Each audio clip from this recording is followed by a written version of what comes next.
जिला राजौरी के बड्डाल गांव में एक अज्ञात बीमारी से पिछले 5 दिनों में 6 बच्चों सहित 7 लोगों की मौत हो गई और 3 लोग अभी भी अस्पताल में उपचाराधीन हैं। पीड़ितों को पहले बुखार और फिर बेहोशी की शिकायत हो रही है। इसको लेकर जिला प्रशासन और स्वास्थ्य विभाग भी सख्त में है और बीमारी को लेकर अभी कुछ भी कहने की स्थिति में नहीं है। वहीं मुख्य चिकित्सा अधिकारी के साथ डीसी राजौरी बड़ाल गांव पहुंचे। वहां विशेष चिकित्सा शिविर लगाया जा रहा है ताकि पता लगाया जा सके कि किस कारण से मौतें हो रही है। साथ ही प्रशासन ने हेल्पलाइन नंबर भी जारी करते हुए लोगों को स्वास्थ्य संबंधी किसी भी परामर्श के लिए डॉक्टरों से संपर्क करने के लिए कहा है। युवाओं में कट्टरता बढ़ाकर उन्हें आतंकी संगठन जैश ए मोहम्मद से जोड़ने की साजिश के मामले में एनआईए ने जम्मू कश्मीर समेत 8 राज्यों में 19 स्थानों पर छापेमारी की। जांच एजेंसी ने इस दौरान बड़े पैमाने पर documents, mobile phones, pen drive, CD और हार्ड डिस्क बरामद किए। जम्मू कश्मीर में रियासी, बडगाम, अनंतनाग, बारामूला जिलों में 7 स्थानों पर छापे मारे गए। ये नेटवर्क जम्मू कश्मीर के साथ साथ उत्तर प्रदेश, बिहार, असम, महाराष्ट्र, गुजरात और बंगाल तक फैला है, जो युवाओं को कट्टर बनाकर आतंकी संगठन जैश ए मोहम्मद से जोड़ रहा है। सीमा पार से दुश्मन के ड्रोन हमलों से निपटने के लिए सेना अपनी स्वदेशी तकनीक के साथ तैयार है। दुश्मन के ड्रोन से हमले की नापाक साजिश रची तो सेना की टाइगर डिवीजन की हंटर किलर ड्रोन की जोड़ी मिलकर उसे हवा में ही मार गिराएगी। जम्मू में इंटरनेशनल बॉर्डर की सुरक्षा की जिम्मेदारी संभालने वाली सेना की टाइगर डिवीजन ने इस उन्नत रक्षा प्रणाली टाइगर वायु रक्षक अटैक सिस्टम पीरा का डिजाइन किया है। ये 1 किलोग्राम विस्फोटक भी ले जा सकता है। सेना का ये नवाचार भविष्य में युद्ध या आतंकी हमलों की स्थिति में काफी कारगर साबित हो सकता है। मुख्यमंत्री उमर अब्दुल्ला ने जम्मू कश्मीर स्कूल शिक्षा बोर्ड के 10वीं और 12वीं कक्षा के 292 मेधावियों को सम्मानित किया। समारोह में जल शक्ति मंत्री जावेद अहमद राणा, खेल मंत्री सतीश शर्मा समेत शहर के गणमान्य अतिथि मौजूद रहे। केनाल रोड स्थित कन्वेंशन सेंटर में समारोह का आयोजन किया।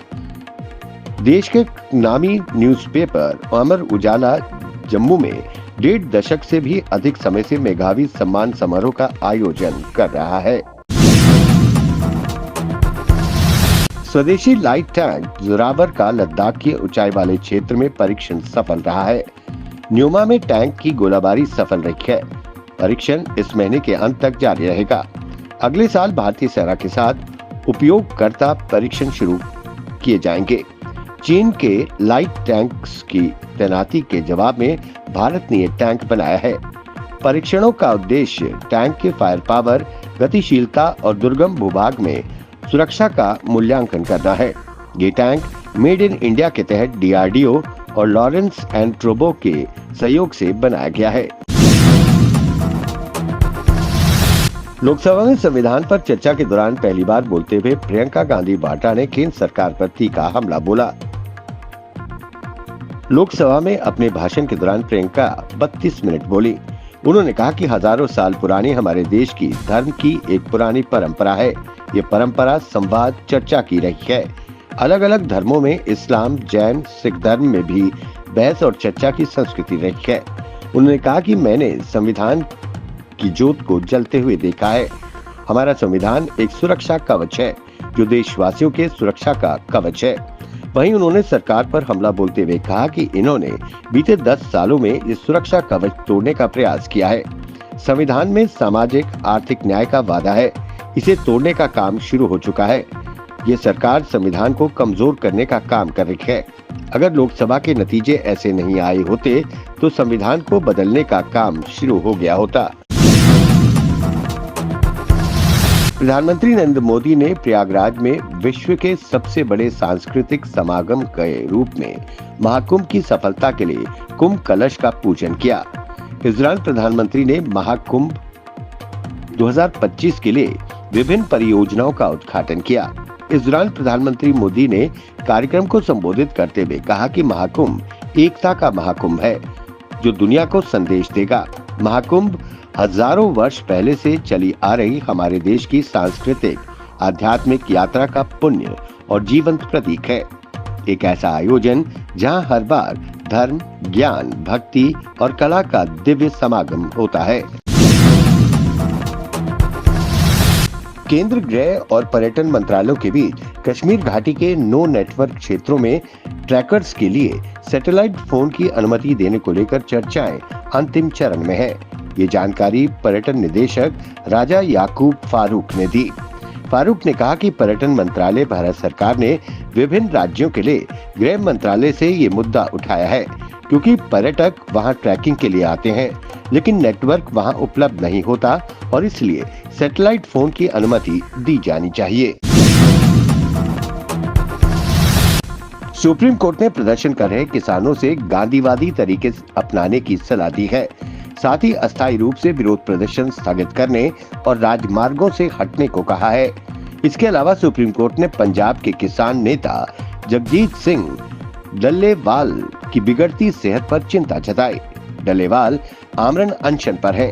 अदालत ने पंजाब सरकार और केंद्र सरकार से किसान नेता को तुरंत चिकित्सा सहायता मुहैया कराने और उन्हें आमरण अनशन तोड़ने के लिए मनाने को कहा है। उत्तर प्रदेश के मुख्यमंत्री योगी आदित्यनाथ ने मां गंगा, यमुना और सरस्वती के पावन संगम तट पर 13 जनवरी से 26 फरवरी तक हो रहे प्रयागराज महाकुंभ 2025 के लिए जम्मू कश्मीर के उपराज्यपाल मनोज सिन्हा और मुख्यमंत्री उमर अब्दुल्ला और प्रदेश की जनता को आमंत्रण किया है। योगी आदित्यनाथ की ओर से उनकी सरकार के विज्ञान व प्रौद्योगिकी मंत्री अनिल कुमार व अल्पसंख्यक कल्याण राज्य मंत्री दानिश आजाद अंसारी जम्मू में रोड शो के दौरान ये न्योता उन्होंने दिया। वहीं यूपी के मंत्री ने कहा कि ऐसी धार्मिक महाकुंभ पर कोई राजनीति नहीं होनी चाहिए। इसमें सभी धर्मों के लोगों को शामिल होकर सांप्रदायिक सौहार्द और भाईचारे की भावना को बढ़ावा देना चाहिए। पुष्पा 2 की स्क्रीनिंग में हुई भगदड़ में महिला की मौत के मामले में सुपरस्टार अल्लू अर्जुन को गिरफ्तार किया गया। हालांकि मामले में उन्हें बड़ी राहत मिली। अभिनेता को हाईकोर्ट ने अंतरिम जमानत दे दी है। अल्लू अर्जुन की गिरफ्तारी पर अभिनेता राजा मुराद ने कहा कि भगदड़ मची, एक व्यक्ति की मौत हो गई और लोग घायल हो गए। इसमें अभिनेता अल्लू अर्जुन का क्या दोष था? थिएटर की जिम्मेदारी अभिनेता के हाथ में नहीं होती। भीड़ को नियंत्रण करना अभिनेता का काम नहीं है। अगर गिरफ्तारी का यही कारण है तो ये मेरी समझ से परे है।